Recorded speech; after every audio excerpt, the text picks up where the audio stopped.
Africa is for us a little bit terra incognita in the sense that we've got a correspondent in East Africa and he's got a quite extensive network.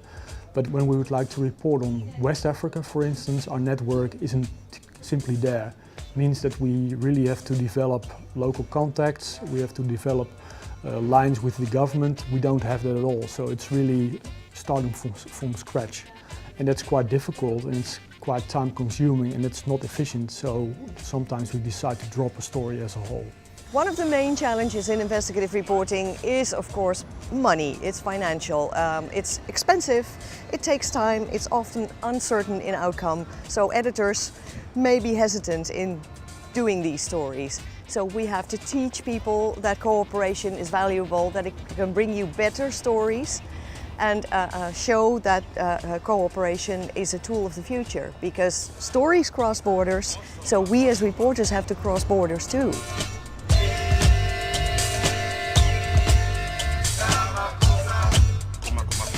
If you want investigative journalists, you really have to put in work, and we are in the fortunate position that we are working with the network that I was myself part of during my time as an investigative journalist in Africa, and we're tapping into that network a lot and we're building it. I've been an Africa correspondent based in Uganda for 6.5 years, and when I was back in the Netherlands I saw a really good story in Uganda which I've always wanted to make, so I managed to get some funding. The concept was I would work together with an African journalist and then together we would work on the story. Yeah, I had very good cooperation with Anne when he came up with the idea, trying to dig out a lady who is serving in a black African government like Uganda. It's a story that fascinated me from the beginning. Actually, the Ugandan ambassador to the Netherlands is originally from Holland. She's called Mirjam Blaak, so she's white. But she's Ugandan, she has a Ugandan passport. And that concept, I interviewed her in Holland, but I also wanted to follow her roots and to know more about her. And therefore I had to travel back to Uganda to actually see what she has been doing there and what her legacy there in Africa is. We came up with a plan for us to find the people who we should find out people who really have her history, Mirjam Blaak's history properly.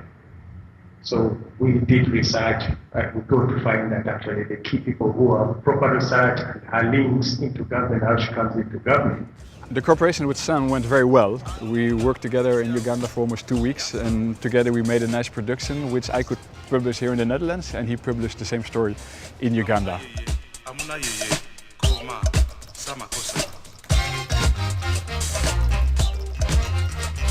We try not to come with a fixed story. You get the best stories when you also listen to what these guys and girls are doing.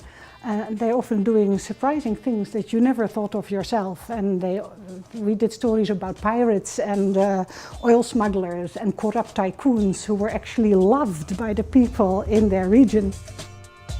The story I did with Zam magazine had to do with human trafficking. The story really entailed finding out why young ladies in Nigeria were leaving the country. So we decided that I have to go undercover to experience what they experienced, to find out exactly what is actually going on. Unfortunately, we found out that they were going willingly, but they weren't aware that the traffickers get to kill some of the girls. In the process, two persons were killed in my presence and 3 other persons were killed while I was locked up in a room, meaning 5 lives lost. And the people who had promised us heavens, that's the traffickers, they turned out to be quite inhuman. It was a terrible experience. But if I were to do this story again, I will do it all over again because it serves humanity. The story is actually meant to save life.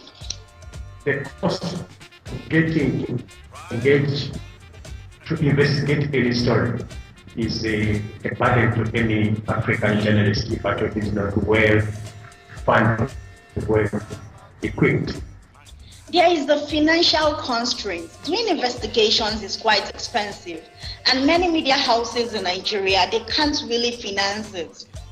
So investigative journalists, they really want to go the extra mile, but the finance is not really there to do it.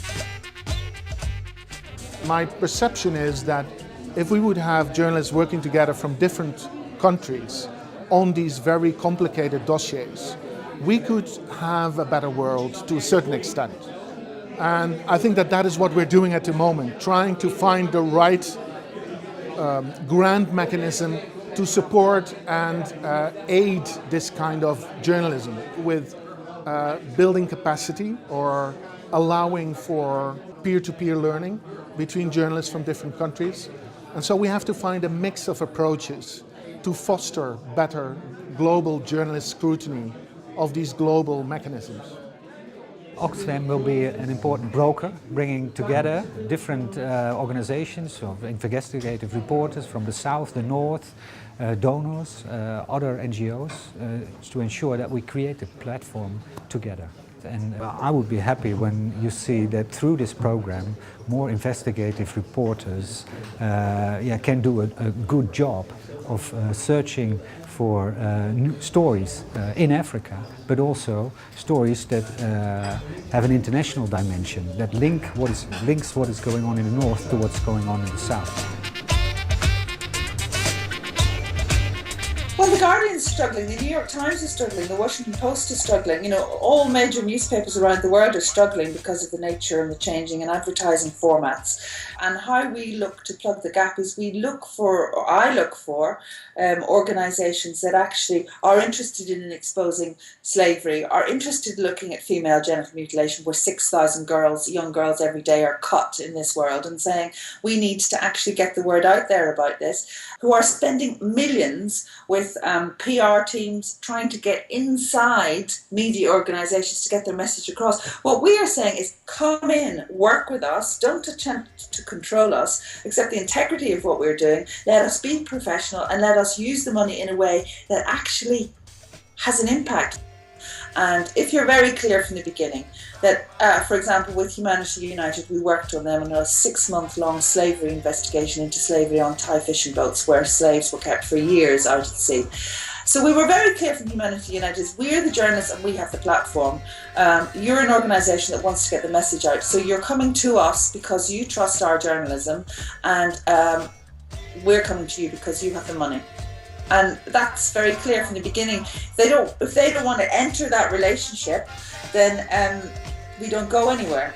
It's foundations have to believe in us and believe in the integrity of what we're doing and respect the editorial integrity of the newspaper, because ultimately that's how they get their message across, because people believe us.